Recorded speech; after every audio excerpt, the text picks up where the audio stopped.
Guys I cannot stop crying. अभी मेरे को रिलीज किया है एक छोटा सा अरुणाचल प्रदेश का स्टैंड ही तो लिया था मैंने। वीडियो इंडियन एम्बेसी और चाइनीज एम्बेसी तक पहुंचे और वो लोग समझे मेरी सिचुएशन और मेरी हेल्प करें कि हम लोग बहुत छोटे लोग हैं यार, कुछ नहीं हमारी औकात। दोस्तों यह है दिल्ली के व्लॉगर अनंत मित्तल। ये जैसे ही चाइना के अंदर पहुंचते हैं इन्हें हिरासत में ले लिया गया।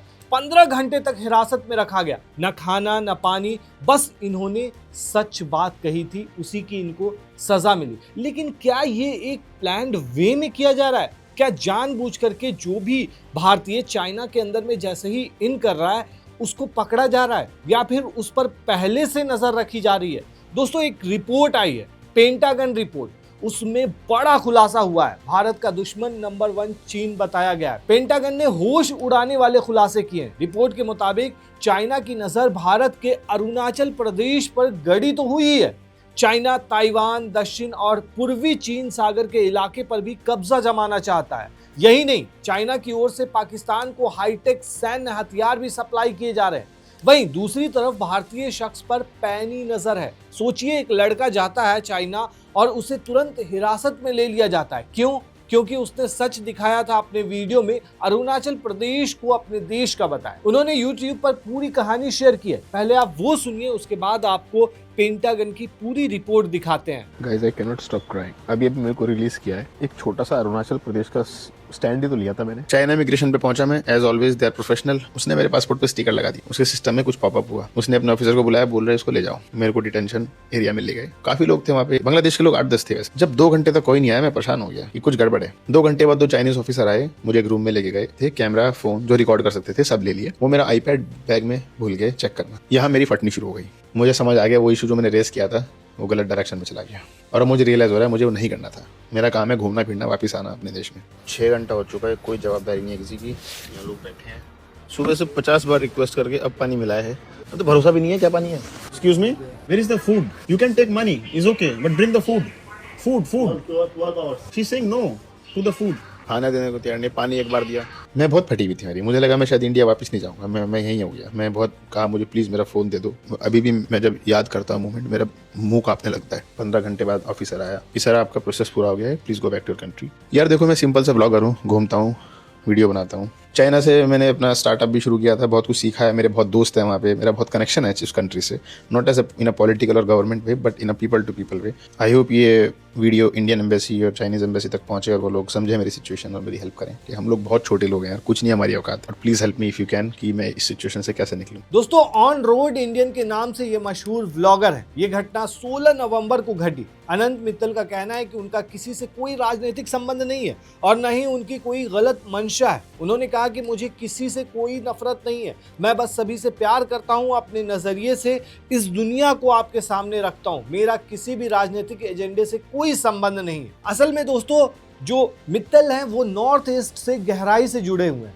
मित्तल अनंत, उन्होंने खुद बताया कि पूर्वोत्तर में 3 साल तक पढ़ाई की है। वे इस क्षेत्र में गहराई से जुड़े हुए हैं। अरुणाचल प्रदेश के एक नागरिक को चीन में हिरासत में लिए जाने की खबर सुनकर वे भावुक हो गए थे। असल में चाइना में घुसते ही उन्हें अधिकारियों ने रोक दिया। उनके पासपोर्ट पर एक स्टिकर लगाया गया जिससे उनके सिस्टम में अलर्ट जारी हो गया था। व्लॉगर को कई घंटे के बाद एक बार पानी दिया गया। उन्होंने बार बार खाना मांगा लेकिन कुछ भी नहीं मिला। व्लॉगर को डर था कि वो शायद कभी भारत ही वापस न लौट पाएगा।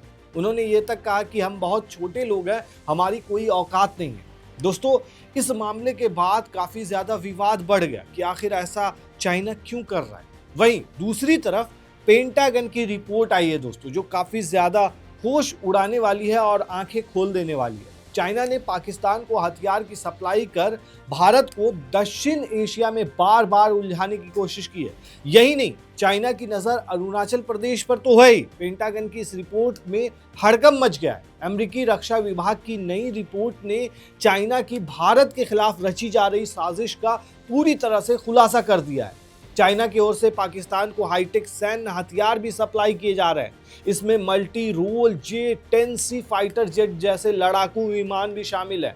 पेंटागन की ये वार्षिक रिपोर्ट चाइना की सैन्य ताकत के बारे में कई बड़े खुलासा करती है। रिपोर्ट में यह भी कहा गया है कि चाइना की नज़र ताइवान, दक्षिण चीन सागर, सेनकाकू द्वीप और भारत के पूर्वोत्तर राज्य अरुणाचल प्रदेश पर सबसे ज्यादा है। अमेरिकी रिपोर्ट के मुताबिक अप्रैल मई 2020 में चाइना की पीपुल्स लिबरेशन आर्मी ने पश्चिमी सेक्टर पूर्वी लद्दाख में कई जगह घुसपैठ की कोशिश की थी। चाइना ने भारत के पूर्वी सेक्टर यानी कि सिक्किम और अरुणाचल प्रदेश में अपनी गतिविधियां बढ़ा दी।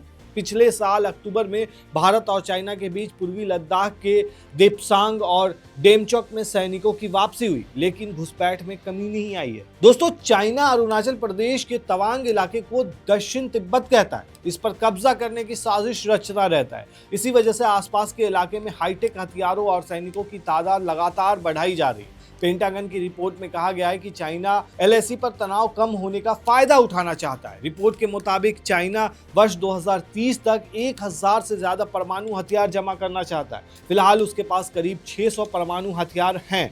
वहीं चाइना ने पाकिस्तान को हथियार सप्लाई कर भारत को दक्षिण एशिया में उलझाने की एक रणनीति अपनाई। इस साल मई तक चाइना पाकिस्तान को 36 J-10C फाइटर जेट दे चुका है।